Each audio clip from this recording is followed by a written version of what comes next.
Bonjour à tous, et aujourd'hui dans ce 5e épisode du Thermomix, nous allons parler de l'idole des cinéphiles populaires, des gens ayant une très grande connaissance cinématographique, on est sur internet quand même, d'un réalisateur ayant réalisé beaucoup de films à petit budget, les commandes c'est pas trop son truc, vous avez compris, je parle de l'idole des jeunes, Steven Spielberg. Alors, je sais, mon dieu, on peut pas critiquer Spielberg, le mec c'est un génie, il a 0 mauvais film à son actif, etc. Eh bien, allons voir ça en observant l'arbre à sa racine avec son film Duel.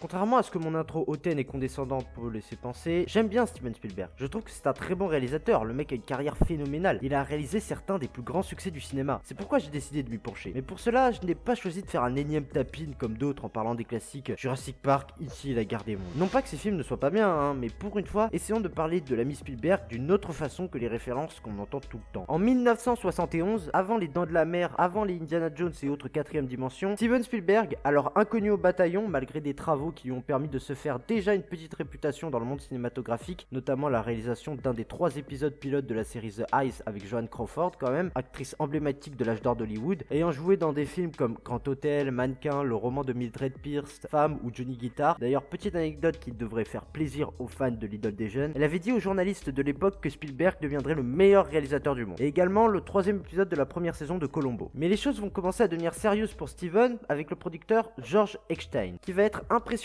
par le court-métrage Amblin réalisé par Steven Spielberg en 1968, racontant l'histoire de 2 autostoppeurs, un homme et une femme qui parcourent les États-Unis et arrivent à la mer. La grande particularité de ce court-métrage est que les 2 personnages principaux ne parlent pas, leur communication se limitant à des gestes et à la musique. Tout repose sur la mise en scène du jeune Spielberg. Après ça, Eckstein va proposer à Spielberg de réaliser un long-métrage pour Universal Television. Une adaptation de la nouvelle de Richard Matheson, Duel, est parue pour la première fois en avril 1971 dans le magazine Playboy, et non c'est pas une vanne, dans laquelle David Mann doit traverser tout le désert californien pour se rendre à un rendez-vous d'affaires, mais sur le chemin, il se fait poursuivre par un chauffeur poids lourd qui ne va plus le lâcher durant son trajet et tenter de le tuer. Spielberg va accepter le projet, lui qui cherchait un nouveau film à réaliser. Il fut tenté par le potentiel du concept de la nouvelle pour une transcription sur grand écran. Il y voyait une occasion de réaliser un film à émotion tel que le suspense et l'angoisse, comparant ça à du Hitchcock. Le film est diffusé pour la première fois à la télévision américaine et connaît un très grand succès du fait de sa qualité pour un téléfilm, et va donc être projeté au cinéma après que Spielberg ait rallongé le film pour la sortie en salle. En ce qui concerne le casting, le film étant à l'origine un téléfilm d'un réalisateur inconnu, forcément on n'a pas grand chose à se mettre sous la dent. Mais pour le rôle principal, nous retrouvons l'acteur Dennis Weaver, déjà connu pour son rôle de Chester Good dans la série Gunsmoke, que Spielberg a choisi après avoir vu une représentation de la pièce télévisée Patterns écrite par Rob Serling. Sa performance dans Duel a été saluée par la critique et le public de l'époque, et il jouera par la suite dans de nombreuses séries télévisées et des films tels que La Tour Infernale de John Guillermin ou Les Survivants de la Fin du Monde de Jack Smythe. Mais malgré ça, Dennis Weaver restera toujours quelqu'un d'humble et attribue son succès au travail acharné qu'il a effectué. On retrouve aussi Jacqueline Scott dans la version cinéma uniquement, actrice de série télé mais qui a tout de même joué dans le film Les 5 hors-la-loi de Vincent McEvity, putain mais c'est quoi ce nom de merde là, avec James Stewart et Henry Fonda. Et mentionnons également que l'homme qui conduit le célèbre camion du film se nomme Cowell Loftin, c'est un cascadeur professionnel ayant travaillé quand même dans un des films de la franchise James Bond,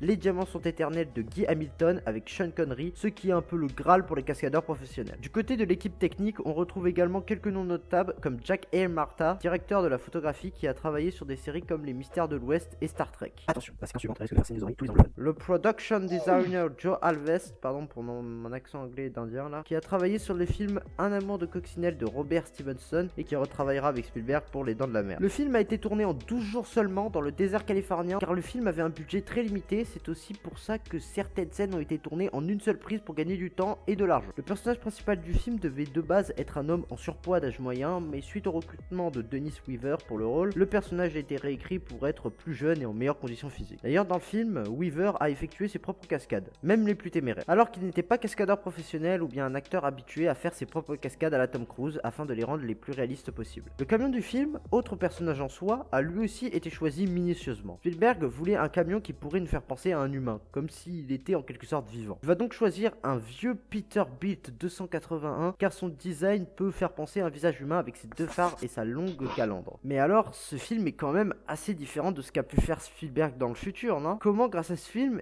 il a pu réellement lancer sa carrière et ensuite devenir l'idole des jeunes? Quelle est l'essence, sans mauvais jeu de mots, de ce film? Pour cela, découvrons le film.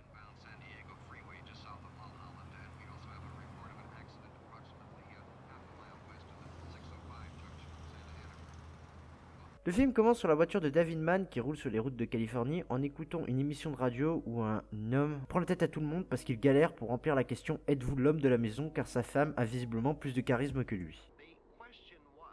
Ah oui, pour une fois j'ai mis le film en VOSTFR car le doublage français des téléfilms c'est juste horrible.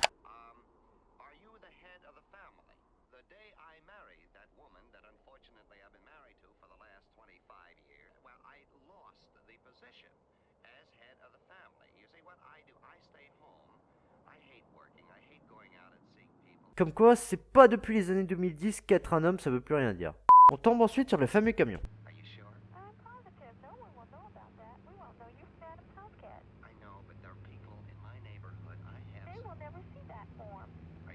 Ben, si tu veux que les gens que tu connais ne sachent pas que tu sois une victime, n'appelle pas la radio, abruti. Mais bref, David double le camion par 2 fois, mais ce dernier le redouble à chaque fois en suivant. Finalement, il arrive à le distancer, mais se retrouve à une station essence, où l'on voit des rares éléments sur le conducteur du camion, à savoir qu'il est blanc et qu'il porte des Santiago, ce qui sera un élément important pour la suite. On voit ensuite ce mec là, un peu gênant, qui tient la station-service.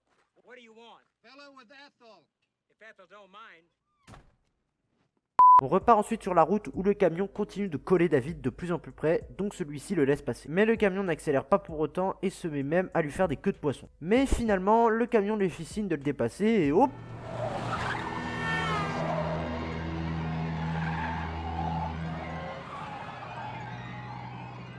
C'est la première fois du film que le camion fait un acte d'hostilité envers David. Bon après, je penche également sur la théorie de l'alcool, hein, car là clairement, ce qu'il fait n'a aucun sens. David décide de passer à l'action pour se débarrasser de cet emmerdeur en le doublant comme dans les blockbusters américains.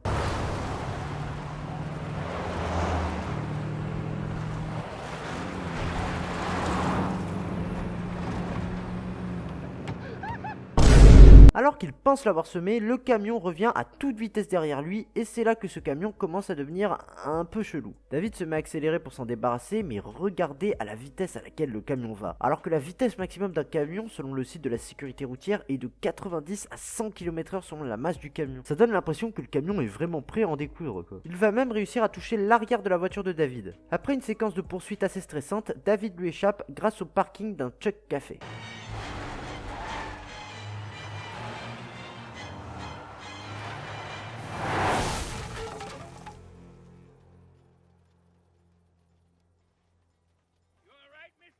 Après tout ça, David va se reposer un peu dans le Chuck Café.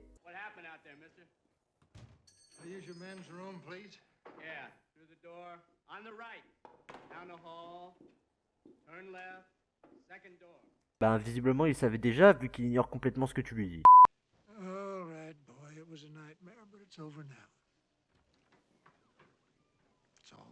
Ouais, sauf que comme l'a dit Esprit Noir, la vie C'est jamais comme tu veux, jamais comme t'as prévu. Devine qui t'attend à la sortie?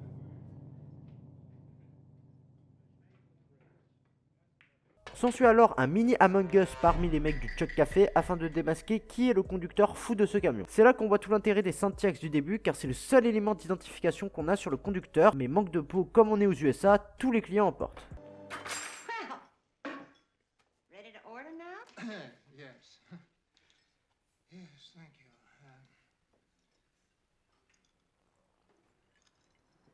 Just give me, why don't you just give me a cheese sandwich, a Swiss cheese on rye, R-Y-E.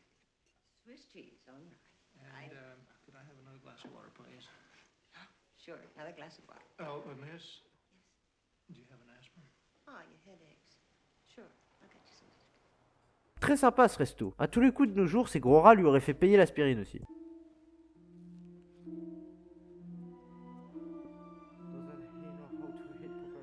Bon après pour sa défense, il faut quand même avouer qu'ils regardent tous très mal. Hein. It is lunchtime. And Chuck's Cafe may be the only place to eat for miles around. He probably eats here all the time. He was just moving too fast before and he had to slow down, turn around, that's all. Oui enfin là, il fait plus que rouler trop vite hein.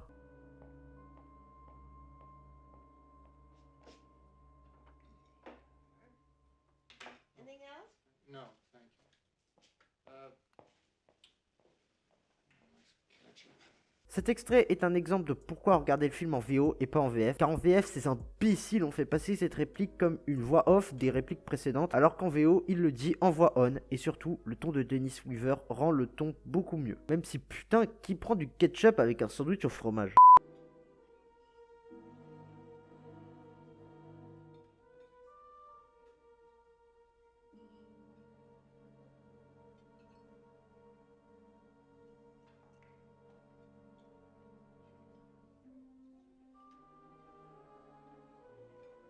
Okay. So now what? Gars, comment tu peux être sûr que ce soit lui? Alors c'est vrai, les Santiago ressemblent beaucoup à celle du conducteur plus tôt dans le film. Mais il s'est quand même passé au moins 1 heure, je présume. Et avec tout ce qui s'est passé en plus, à moins que tu aies reçu un flashback de Steven entre temps, c'est quand même peu probable que tu te rappelles à la perfection de ce à quoi ressemblaient les chaussures. Look,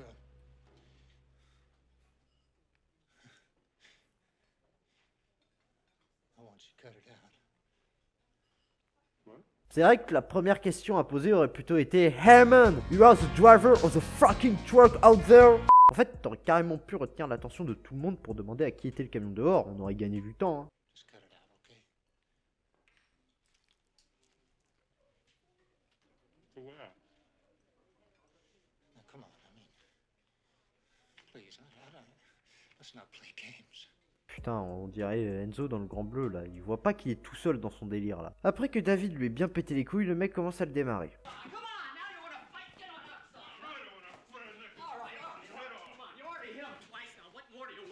Ouais, enfin, il a surtout frappé la lumière la seconde fois. Hein. Pas très crédible cette baston quand même. Hein. Là, à tout moment, il pouvait lui mettre un coup s'il en avait envie. Hein.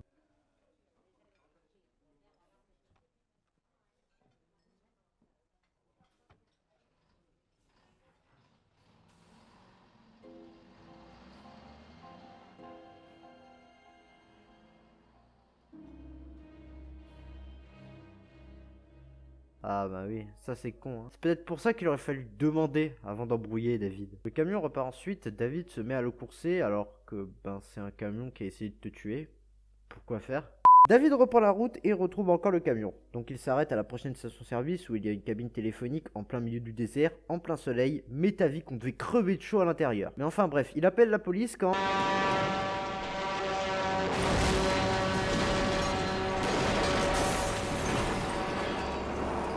David reprend une nouvelle fois la route et parvient à lui échapper pour un petit moment, mais comme toujours...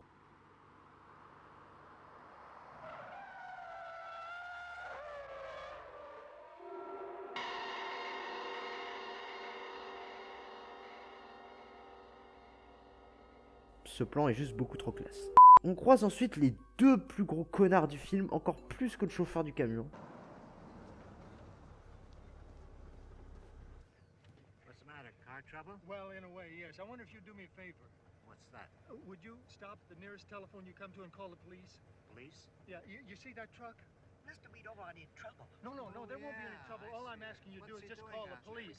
Was there an No, accident? ma'am, all I'm asking you to do is just to make a phone call. Jim, step on the My brake. life's in danger. I'm Can't you make a sorry, lousy Miss phone call to the lousy police for me? Stop it, mister. Well, You're just drop scaring me us. off at the nearest station. I'll pay you for it. Plus égoïste que ça, tu meurs. Et bien sûr, ils sont les premiers à se barrer dès que le camion passe à l'action. Le camionneur laisse passer David pour retrouver la situation initiale avec la voiture qui essaye de sommer le gros camion. Mais une autre preuve que ce camion n'est clairement pas un camion normal, il arrive à suivre la cadence même dans les côtes montagneuses californiennes.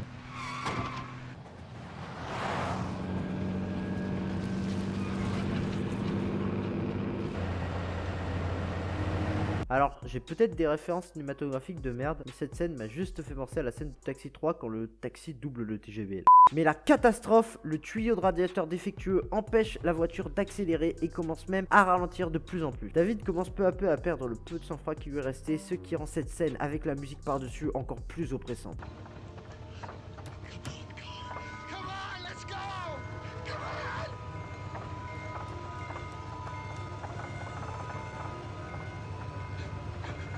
Mais il arrive à tirer le meilleur de sa voiture dans ses derniers instants pour amener le camion vers une impasse. On y arrive, le duel final. Il n'y a désormais plus d'issue. L'un des deux aura raison de l'autre au bout de cette séquence. C'est un pur face-à-face au bout des routes californiennes pour en finir une bonne fois pour toutes avec cette histoire. Sur ce, David a une idée très simple, tout pour le tout. Fuir le danger n'est pas possible, il ne reste qu'une solution, lui faire face.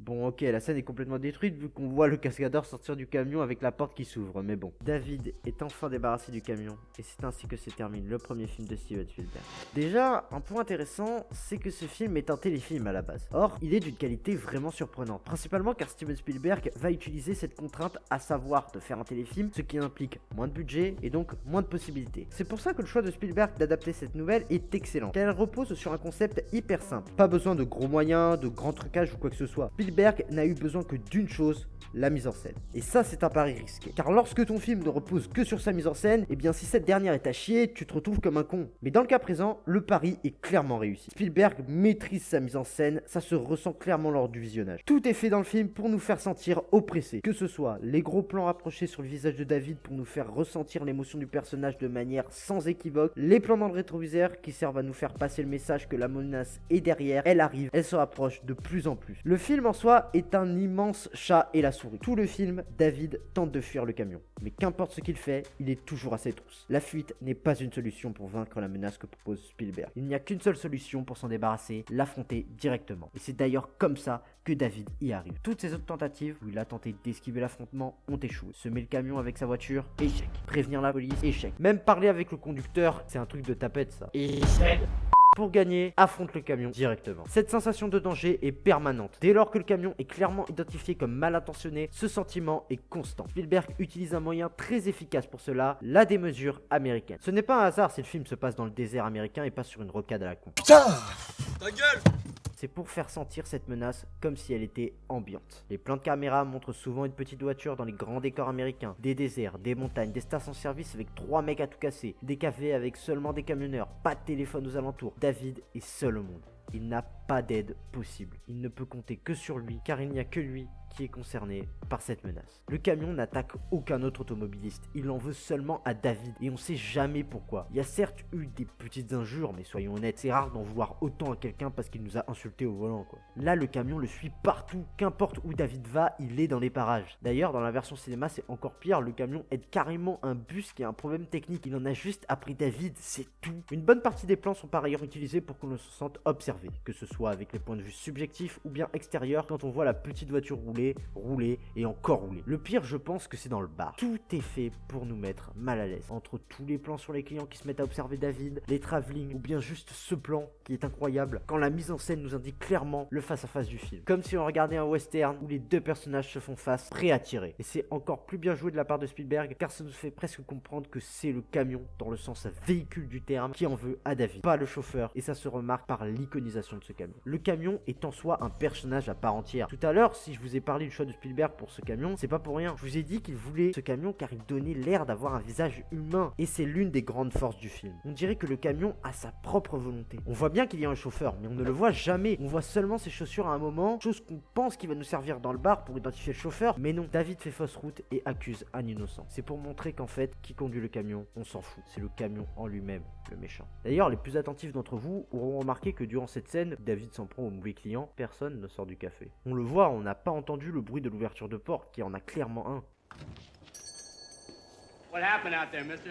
Et malgré ça, le camion repart quand même, alors qu'il était bien vide quand David l'a aperçu. Et clairement, le camion repart uniquement quand l'homme que David suspectait soit parti dans sa propre voiture, donc quand David se rend compte qu'il s'est trompé. On peut aussi voir que le camion a plusieurs plaques d'immatriculation qui d'ailleurs ne sont pas du même état. On a le Nevada et l'Ohio par exemple. Une théorie sur internet dirait que ce serait comme pour montrer que le camion serait une sorte de serial killer qui récupère les plaques d'immatriculation de ses victimes automobilistes. Je kiffe cette théorie. Elle rend ce camion encore plus angoissant. D'ailleurs, l'une des autres clés qu'utilise Spielberg pour l'iconisation, c'est de montrer le camion comme le plus imposant possible. Que ce soit dans les plans où on voit sa taille imposante par rapport à la voiture de David, son sound design avec son klaxon, le bruit de son moteur, la fumée qui sort de son pot d'échappement, ce n'est pas un vieux camion citerne random. C'est un monstre. Et le côté humanisation voulu par Spielberg est parfaitement réussi. Par exemple dans cette scène, issue de la version cinéma, mais c'est pas grave, on triche un peu. Petit contexte, David vient de quitter le café et vient en aide au bus dont je vous parlais tout à l'heure. En entendant le camion arriver, il prend panique et se barre à toute vitesse, normal. Le conducteur de bus et les enfants sont alors dans une situation qu'on appelle en dramaturgie l'ironie dramatique. Ça se caractérise quand le spectateur sait quelque chose que les personnages ne savent pas. Dans le cas présent, nous savons avec l'histoire de David que ce camion est une menace. La menace du film, il a essayé de le tuer et tout bref. Mais les gens du bus, eux, n'en savent rien. Et ce plan du phare du camion qui se rapproche de plus en plus est juste hyper stressant. On a vraiment l'impression qu'on voit un tueur en série qui se rapproche pour zigouiller absolument tout le monde. Bref, vous l'aurez compris, on est loin de Marcel dans C'est pas sorcier. Vous pensez que j'ai fini avec la mise en scène de Steven? Buvez un verre d'eau, reprenez votre respiration et vos notes, on est reparti. Autre chose très bien réussie dans le film, la musique. Dans un film qui essaye de prendre nos émotions au trip, un thriller, comme c'est le cas pour Duel, ou encore le niveau au-dessus, l'horreur, la musique est extrêmement importante. Alors pas dans le sens qu'elle doit être absolument terrifiante, avec des gros violons, des gosses qui crient, le volume à fond, etc. Non, ça c'est juste les blockbusters horrifiques souvent à chier qui utilisent ça. À croire que tous ces connards n'ont toujours pas compris que dans tous les films d'horreur avec une excellente musique, c'est pas de la musique dont on a peur. Ce qui va être important et décisif, c'est la manière dont c'est utilisé. Moi par exemple, dans les films, j'adore quand il n'y a pas de musique. Et ça tombe bien parce que c'est exactement le cas du Duel. Comme on a vu, c'est un immense face-à-face dans le désert. Aucune issue de secours, personne pour nous aider, patati patata. Bien Spielberg va avoir l'idée géniale de ne mettre presque aucune musique. Le film n'en a que très peu. Toutes les scènes où David roule avec juste le camion derrière, il n'y a pas de musique par exemple. Alors que là, la menace elle est juste derrière. C'est juste limite alerte rouge et tout le bordel. Mais non, rien. C'est du génie car ça rend tout encore plus angoissant. Il n'y a rien. Comme si le film lui-même ne voyait pas de danger dans cette situation. Comme si même le film laissait David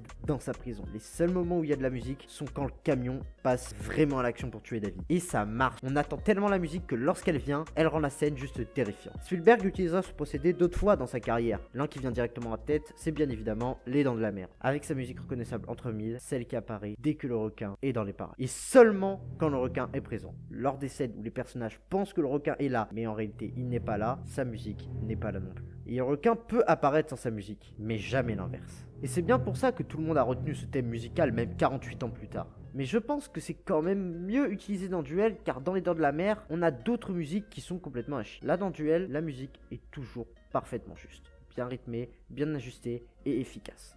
La composition fait très bien son rôle quand elle apparaît. Quand on fait un film avec un casting réduit, on doit avoir des acteurs au top. Dans le cas de Duel, on doit avoir un acteur principal à fond dans son rôle, car presque tout l'acting du film repose sur ses épaules. Et bien Dennis Weaver a rempli sa mission à fond les ballons. Il accomplit ici une performance absolument incroyable. C'est pour ça également que la tension du film est aussi bien. Vu qu'il est quasiment H24 dans sa voiture, il n'a personne à qui parler, donc aucun moyen d'extérioriser sa pensée. Et ce n'est pas plus mal, car ça permet de mettre en avant le jeu d'acteur de Weaver. Il est tellement fort que ça se lit sur sa gueule qu'il est absolument paniqué par la situation. Il nous fait même ressentir presque la chaleur du désert californien avec sa chemise transpirante, son visage liquéfié. Ces gros plans dont je parlais tout à l'heure sont aussi efficaces, c'est également grâce au jeu d'acteur de Weaver. Plus le film avance, plus David craque et plus Weaver le retranscrit à merveille. Je pense que c'est sans conteste la meilleure performance d'acting qu'on a vue dans le Thermomix jusqu'ici. Alors que on a eu Stallone avec Rambo quand même. Bref, vous l'aurez compris, Steven Little des jeunes me fait bien fermer ma gueule depuis le début de la vidéo pour m'être moqué de lui. Car d'un point de vue mise en scène,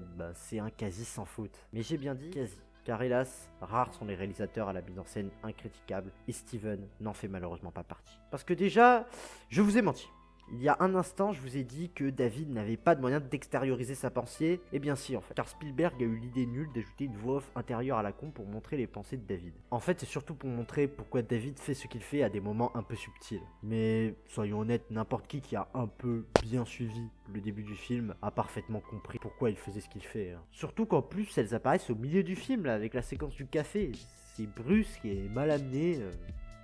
Alors que mon dieu que le film aurait été encore plus efficace sans cette voix off de merde, juste nous faire ressentir la tension à travers une ambiance de café commune. Il y a des trucs que j'ai aimé par contre, c'est que dans ce genre de film, les personnages sont souvent cons. Alors je sais, j'ai déjà dit que je trouvais cette critique souvent exagérée pour les films d'horreur. Et pour les thrillers, je pense que c'est souvent très réel. Mais dans ce film, toutes les décisions de David sont plutôt pertinentes. Il est bloqué, donc il ne peut pas juste faire demi-tour, vu qu'il doit quand même se rendre à son rendez-vous d'affaires, et puis même s'il faisait demi-tour, peut-être que le camion l'aurait suivi. Il ne peut pas appeler la police, car comme il le dit, ils ne le croiront sûrement pas. Il ne peut pas s'arrêter, car le camion l'écraserait. Bref, c'est assez rare pour être souligné, donc j'ai beaucoup apprécié ça. Mais voilà, le concept du film de Spielberg est vraiment simple.